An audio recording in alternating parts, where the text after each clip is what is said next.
ओम ध्यानम नमः। नमस्कार दोस्तों, कैसे हम सब लोग। परम पिता परमात्मा हमेशा आपको खुश रखे, खुशहाल रखे। दोस्तों, हमने पिछले वीडियो में 8 सिद्धियों का जिक्र किया था और इन सिद्धियों को आप कैसे प्राप्त कर सकते हैं उसके बारे में मैंने विस्तार से आपको बताया था कि बजरंग बली की कृपा अगर आपके ऊपर है तो फिर ये सिद्धियाँ आपको मिल सकती है। तो इसी कड़ी में आज हम जिक्र करेंगे नवनिधियों को लेके।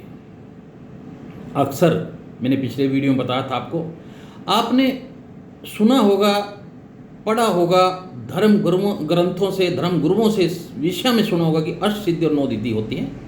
हम लोग इसी का जिक्र कर रहे हैं और आज हम जिक्र करेंगे नवनिधि को लेके। देखिए दोस्तों, नवनिधि का संबंध जो है वो आपकी धन संपदा से है कि आपके पास कितना धन है और ये धन आपने कैसे कमाया है।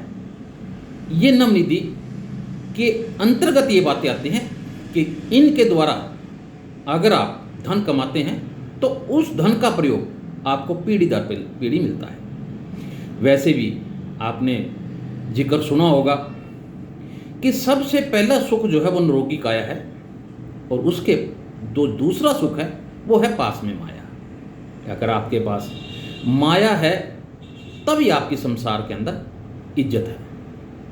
और अगर आपने ये माया स्वास्तिक रास्ते पर चल के कमाई है, सच्चाई के रास्ते पर चल के कमाई है, तो फिर आप जो है देव पूज्य व्यक्ति हो जाते हैं, यानी दुनिया आपकी इज्जत करती है, आप एक समाज के पूजनीय व्यक्ति हो जाते हैं। और यही धन संपदा आपने अगर किसी गलत रास्ते से पे चल के कमाई है तो समाज फिर आपकी इज्जत नहीं करता। समाज कहीं ना कहीं आपको उस संपदा के बारे में जो आपने गलत रास्ते पे चल के कमाई है उसको लेके टोका टाकी करता रहता है। तो आज हम इसी का जिक्र करेंगे। देखिए दोस्तों, धन संपदा कमाने के, धन अर्जित करने के हमारे धर्म ग्रंथों में 3 प्रकार की तरीके बताए गए हैं, जिसमें स्वास्तिक है, राजसिक है और तामसिक है।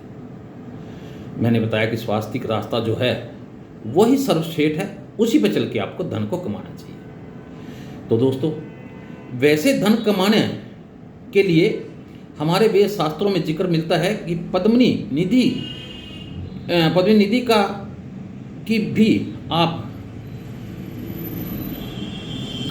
ये मान के चलिए कि सिद्ध करके धन कमा सकते हैं, लेकिन वो इतना सरल, इतना आसान नहीं होता। तो मैं आज आपको 9 निधियों के बारे में बताऊं कि नवनिधि है क्या चीज़। इससे आप ये भी मान के चलिए कि धन संपदा इकट्ठी करने में इनका कोई बड़ा रोल तो नहीं होता, लेकिन फिर भी कहीं ना कहीं रास्तों पे चल के, यानी एक व्यक्ति के अंदर जो एक कला होती है वो नवनिधियों के द्वारा ही उसे प्राप्त होती है और उसी से उसे उसका मान सम्मान होता है। तो ये 9 निधियाँ है क्या चीज़।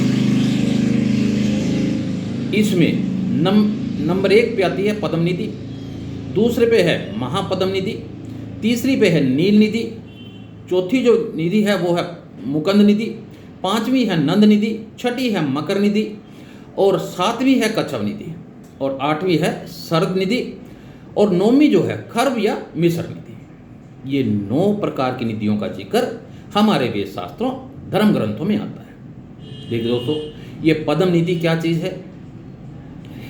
पद्म निधि से संपन्न व्यक्ति जो है स्वास्तिक रास्ते पे चल के धन संपदा को कमाता है और उसके विचार भी जो हैं वो स्वास्तिक होते हैं। दोस्तों, ऐसा व्यक्ति अपने द्वारा अर्जित की गई धन संपदा का जो एक हिस्सा जो है वो दान पुण्य में लगाता है और हमेशा एक सच्चाई के रास्ते पर चल के वो इस धन संपदा को इकट्ठा करता है और उस समाज भी उसकी भरपूर इज्जत करता है और पूरा सम्मान उसे पूरे समाज में मिलता है।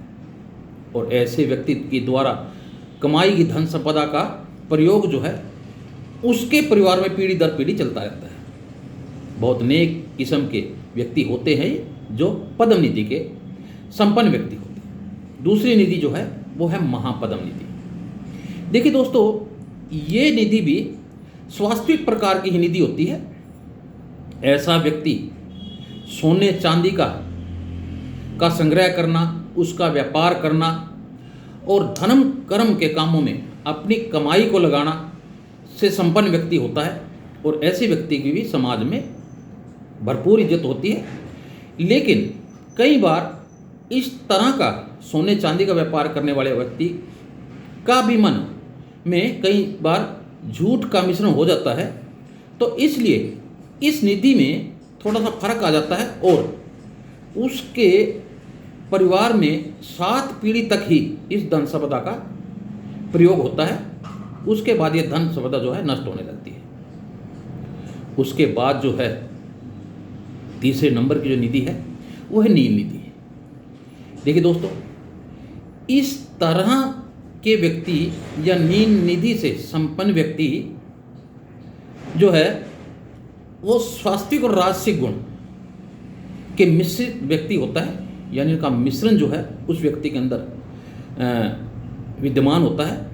और ऐसा व्यक्ति जो है व्यापार के द्वारा अपना धन कमाता है और धन इकट्ठा करता है और मधुर स्वभाव का होता है, बोलबानी उसकी बड़ी मीठी होती है और ये व्यक्ति भी समाज में एक अच्छी इज्जत पाता है। लेकिन उसके द्वारा इकट्ठी गई धन संपदा का प्रयोग उसकी पीढ़ी में 3 पीढ़ी तक ही हो पाता है। उसके बाद है चौथी मुकंद निधि। देखिए दोस्तों, मुकंद निधि जो है से संपन्न व्यक्ति वो पूर्णतः राजसिक तरह का व्यक्ति होता है और ऐसा व्यक्ति राजसिक जो गुण उसके अंदर भरपूर मात्रा में मिश्रित होते हैं और राजसिक स्वभाव की निधि होने से ऐसा व्यक्ति भोग विलास में बहुत ज़्यादा डूबा रहता है और यह व्यक्ति जो है धन संपदा को कमाने के लिए कई तरह के काम करता है और अपने भोग विलास में अपना जीवन खो देता है और इसका प्रयोग जो है उसकी एक पीढ़ी ही कर पाती है। ज़्यादा पीढ़ियों तक इसका धन संपदा जो धन अर्जित किया है वो ज़्यादा आगे तक नहीं चल पाता, केवल एक पीढ़ी तक ही उसका प्रयोग हो पाता है। उसके बाद है नंद निधि। नंद निधि जो है ये राशि और तामसिक दोनों गुणों की निधि होती है, यानी इन दोनों का मिश्रण होता है। ऐसा व्यक्ति जो है लंबी आयु पाता है और निरंतर तरक्की करता चला जाता है। ये व्यक्ति जो है कि अपने कुटुंब की एक नींव होता है, इन्हें भी अपनी प्रशंसा जो है बहुत अच्छी लगती है और अपनी प्रशंसा से सुनना इनको बहुत भाता है, बहुत अच्छा लगता है। उसके बाद है मकर निधि, 6ठे नंबर की निधि। मकर निधि जो है ये तामसिक निधि से संबंधित व्यक्ति होते हैं। ऐसे व्यक्ति जो है हथियारों का यानी औजार और हथियार रखना, उसका व्यापार करना, इससे अपनी आजीविका कमाते हैं और बड़ी धन संपदा को इकट्ठा कर लेते हैं। राजनीति में भी इनका बड़ा दखल होता है, यानी राज्य से जुड़े रहना और राजा से जुड़े रहना इनका गुण और स्वभाव होता है। ये युद्ध के लिए हमेशा तैयार होते हैं और इनका मृत्यु का कारण भी युद्ध ही बनता है, यानी किसी युद्ध के अंदर ही इनकी मृत्यु होती है। तो ये मकर निधि से संबंधित जो व्यक्ति हैं ऐसे व्यक्ति माने जाते हैं। साथ ही है कच्छप निधि। यह संपत्ति जो है इन व्यक्तियों को धन इकट्ठा करने का बड़ा शौक होता है और बड़ा धन इकट्ठा करते भी हैं, लेकिन इनका स्वभाव ऐसा होता है कि एक कंजूस टाइप के लोग होते हैं, खर्च करके राजी नहीं होते हैं। एक सांप की तरह कुंडल मार के उसके ऊपर बैठे रहते हैं और सारा जीवन जो है उसी में गुजार देते हैं धन इकट्ठा करने में। तो दोस्तों, 8वें प्रकार की जो निधि है वो सर्द निधि। ये व्यक्ति जो है स्वयं की ही चिंता करते हैं और स्वयं के ही भोग विलास में जीते हैं। पैसा तो इनके पास बहुत होता है, लेकिन ये अपने परिवार को उस पैसे में से एक पाई भी खर्च करने देते। उनका परिवार जो है वो दरिद्रता में ही मर जाता है और अपनी सुख सुविधा में ये लोग कोई कमी नहीं छोड़ते। अपने भोग विलास में ही धन खर्च करते रहते हैं। इनका परिवार जो हमेशा तंग रहता है, बदहाली में रहता है। ये षड निधि से संपन्न व्यक्ति की पहचान है। 9 भी है खरब निधि यानी मिश्र निधि। देखिए दोस्तों, ये निधि जो है ये 8 प्रकार की जो ऊपर की निधि हैं उनका मिश्रित व्यक्ति होता है। ये व्यक्ति जो है बहुत कमाता है और स्वयं की प्रशंसा करना इनको बहुत अच्छा लगता है और सुनना भी अच्छा लगता है प्रशंसा अपनी। और इस निधि का व्यक्ति जो है, इस व्यक्ति को जानना बहुत कठिन होता है। ये गूढ़ स्वभाव का होता है, इसके बारे में जानकारी इकट्ठा करना बहुत ही मुश्किल काम होता है। ये व्यक्ति, इस तरह के व्यक्ति कई बार विकलांग और घमंडी भी होते हैं और अपने लालच के लिए ये किसी भी हद तक जा सकते हैं। यहाँ तक कि लूट मार करने में भी ये लोग पीछे नहीं हटते। तो दोस्तों, ये 9 की 9 निधियों के मैंने बारे में आपने को जिक्र किया और एक व्यक्ति में उसकी क्या पहचान है उस बारे में मैंने आपको बताया। देखिए दोस्तों, 9 निधियाँ जो है इसमें जो हमारी स्वास्तिक निधि है वही सबसे प्रबल मानी जाती है और स्वास्तिक निधि द्वारा ही कमाया गया जो धन है वही आपकी पीढ़ी दर पीढ़ी काम आता है, आपके काम आता है। इससे आपका परिवार का भविष्य भी उज्जवल होता है और लोग भी आपकी इज्जत करते हैं। बाकी 2 रास्तों से कमाया गया धन से आप धन तो अर्जित कर लेते हैं, लेकिन कई बार आपका सुख चैन जो है वो छीन जाता है। तो दोस्तों, ये जानकारी 9 निधियों को लेके थी।